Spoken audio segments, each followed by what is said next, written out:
देख रहे हैं आप, आपके साथ मैं हूं मानसी जायसवाल। देश में इतना बड़ा रेल हादसा हो जाता है, लेकिन उसके बावजूद प्रधानमंत्री नरेंद्र मोदी इसकी जवाबदेही नहीं देते।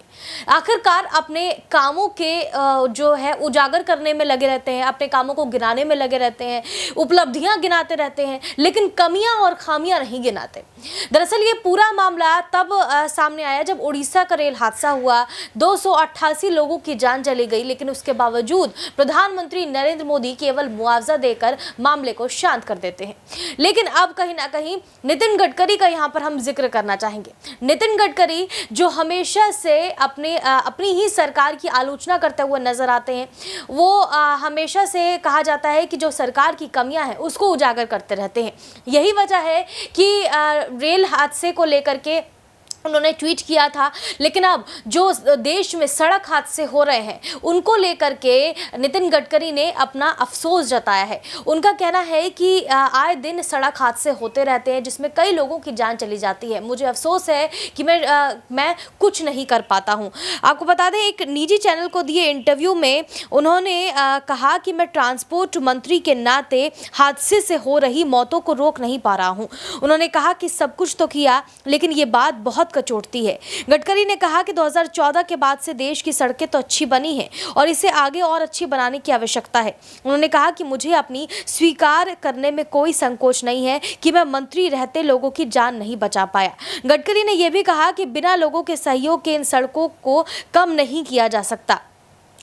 आपको बता दें कि लगातार इस पूरे मसले पर जो है नितिन गडकरी बयान दे रहे हैं। उनका कहना है कि लोग सोचकर आपको लगता है कि मलाल है कि नहीं कर पाए। इस पर नितिन गडकरी ने कहा कि देखिए, सड़कें तो अच्छी बन रही हैं, इसे और बेहतर बनाने की ज़रूरत है। तभी गडकरी ने कहा कि मैं एक बात से दुखी हूँ, मुझे ये स्वीकार करने में कोई भी संकोच नहीं है कि गडकरी ने कहा कि ट्रांसपोर्ट मंत्री होने के नाते मैं लोगों की जान बचाने में ठीक तरह से सफल नहीं हुआ। गडकरी ने कहा कि मैंने मंत्री रहते सब कुछ किया, लेकिन ये बात बहुत कचोटती है। आंकड़ों का हवाला देते हुए नितिन गडकरी ने कहा कि हमारे देश में 5 लाख एक्सीडेंट होते हैं और 1.5 लाख मौतें होती हैं।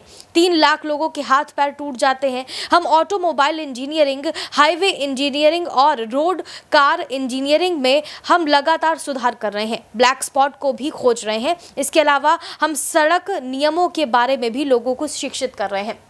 यानी कि यहाँ पर नितिन गडकरी के बारे में हमेशा से ही ये कहा जाता रहा है कि एक ट्रांसपोर्ट मिनिस्टर के तौर पर उन्होंने बहुत ही बखूबी तरीके से अपनी जिम्मेदारियां संभाली हैं और वो अक्सर सरकार की आलोचना करते रहते हैं, उनकी खामियां और खामियां देख करके, और उसमें सुधार करने की भी कोशिश करते हैं। यही वजह है कि प्रधानमंत्री नरेंद्र मोदी के बाद अगर कोई प्रधानमंत्री पद का उम्मीदवार अगर किसी को देखा जाता है भारतीय जनता पार्टी की तरफ से, तो वो नितिन गडकरी का नाम है। जी हाँ, लगातार ये कयास लगाए जा रहे हैं कि 2024 के लोकसभा चुनाव में अगर नितिन गडकरी खड़े होते हैं यहाँ पर, तो भारतीय जनता पार्टी में यहाँ पर बड़ा भूचाल आता हुआ नजर आएगा। कहा जाता रहा है कि नरेंद्र मोदी के बाद अगर कोई चेहरा है प्रधानमंत्री के तौर पर, तो वो नितिन गडकरी का ही है, क्योंकि नितिन गडकरी एक साफ सुथरी छवि वाले नेता हैं और कहीं ना कहीं उनको काफी समय भी हो चुका है राजनीति में। भारतीय जनता पार्टी के साथ वो काफी समय से जुड़े हुए हैं।